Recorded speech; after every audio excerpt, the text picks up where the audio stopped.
volunteers who moved the barriers just for people to be let in for tear down of vendor tents? Yeah. So if volunteers are moving, it would have been traffic control kind of barriers, because if they were vehicle interdiction type of barriers, they would not have been able to move those. Do you know if there was any sort of protocol for, say, asking for vendor ID to allow access into the event? Well, there were food trucks there, and food trucks, there's a system in place in the city of Vancouver on licensing them and what events they can go to and so forth and so on. So I'm sure that was followed, but we will get through all that in the coming weeks. Right now, our prime concern is compassion and getting some answers for the families and getting this individual through the criminal justice system. And that's the priority, the families, and making sure this individual is treated by the law the way he should be treated. And then down the road, we'll get through all those pieces of information. Thank you. Hey there, Sarah McDonald from Global News. First question is for Interim Chief Rye. We spoke this morning and heard from you about how this suspect has a lengthy history of interactions with police. We know that you had an interaction in April 25th, the day before the event, and then in March, so within a month and a half, less than 2 months before the event yesterday. Can you detail, even ballpark, the number of interactions Vancouver police have had with this suspect during his time as an adult over the past 12 years? You know, I think I commented, I mean, we've had significant interactions with him, from my understanding, on health-related issues, and again, respectful of the investigation and the integrity of the investigation. It's probably not appropriate for me to get further into those details until the right time. Can you comment or confirm on any confirmed documented diagnosis of schizophrenia? I can't confirm any of that, and I wouldn't. Okay, and Mayor Kinsim, one for you. We keep talking about getting to the root cause here, the mental health aspect of it. You've been outspoken about that in the past, involuntary care. I think few would object to the notion that this province's healthcare system is adequate at this point. No place or city is worse impacted objectively than Vancouver by the mental health crisis. What do you want to see specifically happen, especially in light of yesterday's events? What will you lobby Premier Eby and the next Prime Minister for? Yeah, look, first of all, I do want to be respectful. You know, there are a lot of people hurting in this community right now. And so I'll still answer your question, but, you know, I don't necessarily want this, to make this a political thing. Like, there are a lot of people that are hurting right now. But being consistent with what we've said in the past, we do need mandatory care for people with significant mental health challenges or substance use disorder. It's the most humane thing to do. We have people on the streets who cannot direct their own care, and they're causing harm to themselves and other people.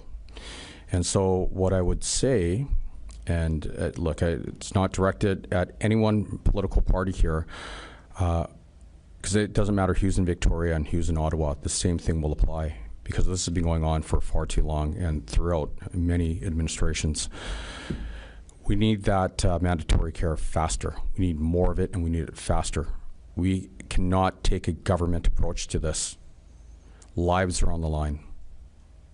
Communities are at stake. And I would challenge any elected official to go to that community right now and say, you know, we're working on it, you know, and it might take a little longer. You know, these are difficult. That community is going through a really difficult time right now. And we owe it to them, and we owe it to Vancouverites to go a lot faster on this. Which does make it political in some ways. I think a lot of people would say this is going to become political, especially tomorrow when we have a new Prime Minister elected. What do you say to people who are saying, I mean, to Premier Eby as well, we want to hear more, we want tangible action? Yeah, I would say we want tangible action. And look at it from one perspective, it isn't getting political. Yes, we do have a federal election tomorrow. And we will have a prime minister elect, whoever that may be, probably tomorrow night or early, Tuesday morning. And the same thing will apply. And it does not matter what party that person represents. We still need that help. Thank you. Thank you. Hi, thank you. Bob Homer from Freelancer Press. I'm just wondering, was there any discussion about reviewing the security for the Sun Fun Run this morning in light of the event? Yeah, we, so last night, another members of our team were liaising with the city. There was conversations. It was a joint decision. We were confident the police could provide the security. The city were confident they wanted to proceed. And we concurred that we could deliver the security for the event. And that's what happened. But was there a discussion about possibly canceling it? Well, I wasn't part of those. I had a briefing on it, and yes, I mean, that would be a natural discussion point in light of what's happened. And but we were confident we could provide the security for the public. Thank you. Just one last question from me at the Globe and Mail, if there's time. Do we know where the vehicle trip began, the suspect left from? Whether he was heading directly to the festival, he happened across it? No, and it goes back to the earlier question. We're working through that in the neighborhood. Probably one of the reasons why we're out there canvassing the video, seeing exactly where, when, how he started. So that's part of the investigation. Thank you. Just one follow-up to the mayor. I believe I heard Liberal leader Mark Carney say this morning that he had reached out to you. And is that true? And if so, can you share details of that conversation in light of, you talking about bail reform and mental health, et cetera? Yeah, like from a high level, yes, he absolutely 100% did call and reach out, and he did offer his support and the federal government's support in Vancouver's time of need, and we are very appreciative of that. We did have a conversation around what the community needs right now. Like I said, the community is really hurting. And then we also talked about root cause issues and what we need to do as a city, as a province, and as a nation to set us up so these incidents don't happen.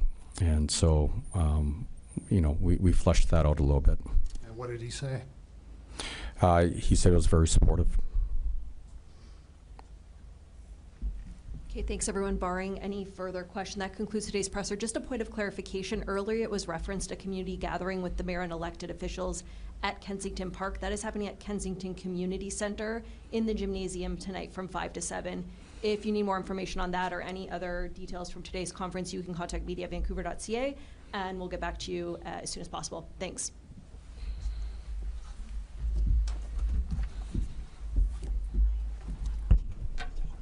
Mm-hmm.